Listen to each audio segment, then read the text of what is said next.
What's going on, friends and family? My name's Skylent, and often I get asked what's a good MMO to play as a new player, and so yeah, I picked out 10 games that hopefully you guys will still have fun in. Now, I ranked it based on how comfortable it will be for a new player to jump in and do all of the content. Now, the point of MMOs is that they're massive. You play with a massive amount of people, and they tend to be big games, which means there's a lot of information. So these games, for their respective genres, what they aim to do, they're the easiest to get into, and in fact, you'll actually find that most MMOs that are the most populated tend to be the ones that have the most to offer for both new players and returning customers, the hardcore crowd. Now, if you're not interested in the longevity of your play, you're not really too worried about that, then go check out Icy and Ashley's top 10 casual MMOs. In fact, many of them are going to be on this list as well, though she has her own list for her own unique reasons. But like I said, this particular list is about those massive games that ease you into the massivity gently. If you're ready for that, let's do it. Top 10 MMOs to play for new players.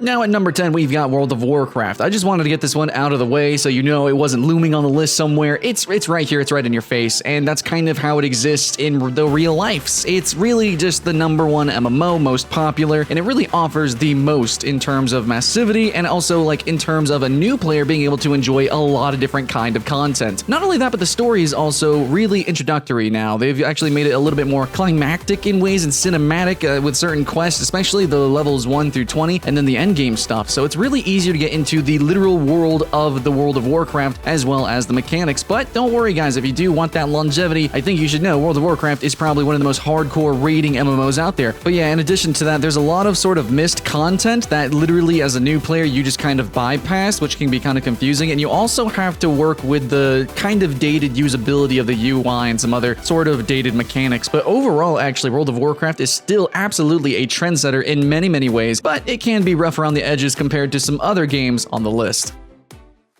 Next game I want to talk about is Star Wars: The Old Republic. Now, this is one of those games that directly emulates World of Warcraft in a lot of ways. Yeah, its UI is going to be similar, its physics are going to be familiar, but Star Wars: The Old Republic allows players, well, it's also free to play, so you can just jump in and try it out, though very limited, but it does have a significantly more cinematic introduction to the game. Like, literally, it's kind of like a single-player game, and then you can kind of ease yourself into the multiplayer component of the game, which in many ways will emulate kind of World of Warcraft.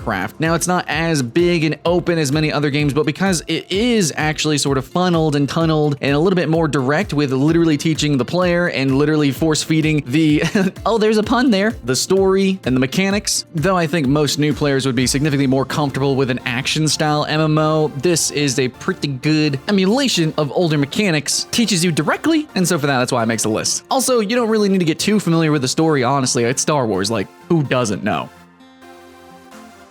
Next up, we have Planetside 2. Now, this is going to be for players who have never played an MMO, but also have never really played RPGs. So yeah, MMORPG. No, this is an MMO FPS. And this should be mechanically comfortable to anybody that's played pretty much any shooter ever. You just jump in and shoot people, man. Even if you don't know how to use a mouse and keyboard, there's lots of roles that you could play. You could be a support, kind of. So yeah, there's lots of different classes. There's lots of different vehicles that you can try to man. And what I really love about Planetside 2 is that there are roles for different sort of skill levels. You know, like I said, you can be a support, or you could fly in the aerial vehicles and be an air god, a sky god. So yeah, that's pretty fantastic. But really, the true fun factor to Planetside 2 is the fact that it does just kind of throw you into the massivity. It just throws you into the chaos. It's hundreds of people fighting hundreds of people fighting hundreds of people all over these different continents, these giant maps and bases. And normally that would omit it from this list. However, because it is mechanically very familiar and the whole point of MMOs is playing to learn and have new experiences, I think them just kind of throwing you in there because they kind of expect you. It's like, yeah, you shoot them in the heads, you get them dead. Yeah, that's how you play the game. Well, yeah, it's fundamentally pretty simple, but at the same time, it's just chaos. It's insanity. So yeah, that's why it's not number 10, but definitely still makes the list. Now, it's about time we talk about Guild Wars 2. Now, Guild Wars 2 is a fantastic casual MMO, and personally, I'd probably rate it number 1 for maybe MMOs, period, and also casual MMOs. It's really fantastic. And in fact, there's like amazing little events that you can do throughout the years, the different seasonal events and the different like living story events that they add in. There's a single player campaign, and overall, the game's not too difficult, but I will say a warning. there is a lot of casual content in Guild Wars 2, but there's also kind of a lot of difficult content in Guild Wars 2, especially the leveling content. If it's your first time playing Guild Wars 2, the difficulty is definitely there, but at the same time, that's kind of a good thing. It's teaching you that this is actually an action MMO in disguise. There is lots of mechanics to the game, and its PvP is also incredibly serious. So this game has a little bit of duality. It's also extremely casual, but at the same time, it's leaning a little bit more on hardcore, especially with the expansion and their new content with rating focus and difficulty focused content. So keep that in mind, but have fun. Okay, friends and family, going in at number 6 here, we got Albion Online. Now, some people might scoff at that because Albion Online is known as a hardcore, full-loop PvP sandbox MMO RPG. But the thing is Albion Online is kind of trying to be like, I want to say Care Bear in ways, but they kind of divvy it out in a really smart way. Basically, the game is very Care Bear. If you don't know that terminology, it basically means it's safe for new players. It's casual, but this is supposed to be a hardcore genre. So they just make it easy for new players to be safe, to farm up, to gear up, and it's just really easy to get uncomfortable and really get into the style of game. That's why I really wanted to put Albion Online, because this is a hardcore game. It is a hardcore genre, but it's probably the easiest one. I mean, definitely compared to even, something like Mortal Online, much easier to jump into Albion Online and appreciate the hardcore PvP aspects. So yeah, it's not going to be number 1, but it is going to make it on the list here.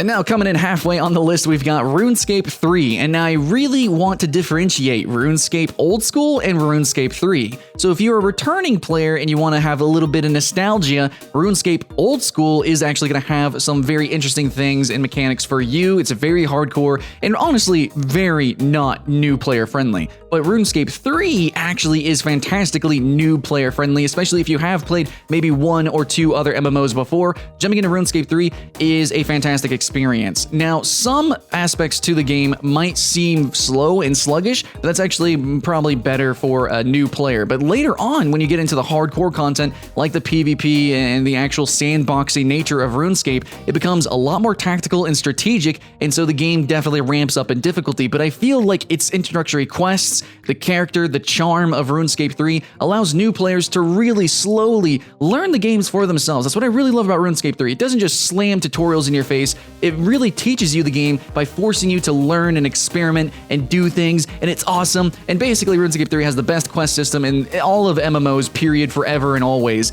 And because of that, it allows new players to transition very well into the full game and the full experience.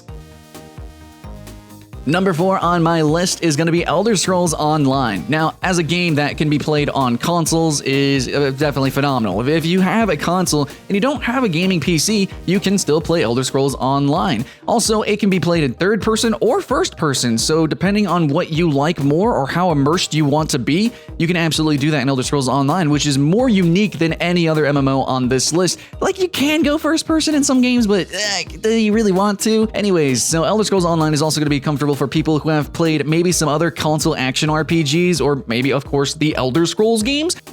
You'll fall in love, you'll fall right in line with this game. The dungeons really don't take that long, they're not too enduring, okay? And the open world content has a lot of dynamic events, which means players are constantly crisscrossing and constantly helping each other, so it's pretty easy and very fun leveling. I put it on 2 different top 10s that mention that, and overall, I just feel like Elder Scrolls Online definitely targets the leveling experience as being the real experience, and people who are searching for this kind of list are also looking very specifically for that. So yeah, there you go, Elder Scrolls Online. But next on the list, we have Final Fantasy XIV. Now, when it comes to hardcore MMOs, man, that's kind of weird saying that on this kind of list, but Final Fantasy XIV does completely and almost wholly focus on the endgame content. That means, like, it's raids, it's dungeon content, and those dungeons take a long time. Okay, you're not just going to be expediting right through the game. No, not at all, okay? The leveling is incredibly elongated. And basically, there's a whole lot of wordage with this game. There's a whole lot of story, there's a whole lot of mechanics, and a lot of interesting, unique things to the game that you're gonna have to learn. But essentially, 99% of your time spent in the game is a tutorial, okay? They really take your time to teach you the game. Essentially, Final Fantasy XIV expects that you have never played an MMO before, and yet this is still a hardcore MMO. It's a hardcore rating MMO. So basically, the whole leveling process is one giant tutorial, which might be boring to some, but to others, they understand that it's all about the end game. You need to understand these mechanics, and then when you finally get there, then even as a noob, you will be ready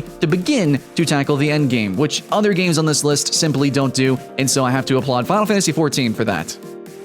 Coming in at number 2, I'm going to put DC Universe Online. Now, you can actually play this on PS4, and remember, this is a free-to-play game as well, and yet it looks so good, even for its age, and it is so explosive. Now, it's really on this list because I think a lot of the times you're going to search for games like this, like, games for kids or MMOs that are safe for children or, just casual MMO, stuff like that. DC Universe is probably going to be on all of those lists because it's so easy to just jump into the game and literally just jump around. A lot of MMOs are incredibly restricting, especially with their tutorials, like we mentioned with Final Fantasy XIV, but DC Universe, it just immediately gets you into the action, and that's kind of what you want as a new player. You want to be familiar with some of the game mechanics, and you want to really feel the game, and DC Universe just punches you in the face and says, yes, let's do this, we're jumping in, we're freaking comic book heroes, we're going crazy. Like, you can just jump around buildings, you can literally leap and run super fast. That's my favorite archetype. You can fly around, you can climb on walls and stuff. Like, there's so many different power sets and mobility sets that you can utilize that a new player, especially a child, will just literally jump in and jump around and just have a really good time.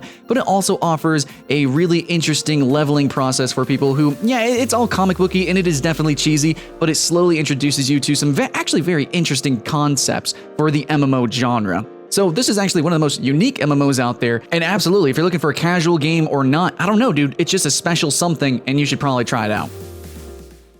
But it's about time we talk about number 1, and that's going to be Trove. So I talk about Trove a lot on my streams because I genuinely really like Trove. Now, there is a whole lot of complexity that has been wiped clean of Trove, and yet there is some interesting new mechanics added in. A lot of people will say it looks like Minecraft, and in a lot of ways, it really isn't about the crafting, but in a lot of ways, it kind of is. So yeah, you can make your own islands and make your own mini games and stuff like that, and that's pretty neat and cool, but Trove is actually, well, an action MMO. It's very mechanical, it's very intense, and there can be a lot of difficulty, but you do have to really look for it, actually. So if you're just casually playing the game, which I would definitely put this probably at number 1 or number 2 for a casual MMO list, you just jump in, you just jump out, it's free to play. There's all sorts of weird classes that have like 2 abilities, 3 abilities, really maybe a passive, and it's just like you instantly get all of your abilities, and you instantly kind of learn about the game, but then you kind of explore the game truly. You actually get to see all these different biomes, all these different creatures. There are pseudo raids in the game kind of too as well,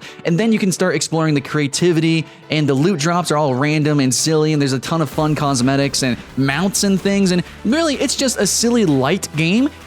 I've played since the alpha, and they've just added so much content. There's just so much to do. You can always jump back in and just have fun. So it's kind of similar to Guild Wars 2 in that way, though it lacks a lot of the hardcore content. They have added PvP, and they have been adding a lot of dungeons. So I don't know, man, just in terms of raw content that you can play casually, just jump in and jump out, dude, Trove is number 1.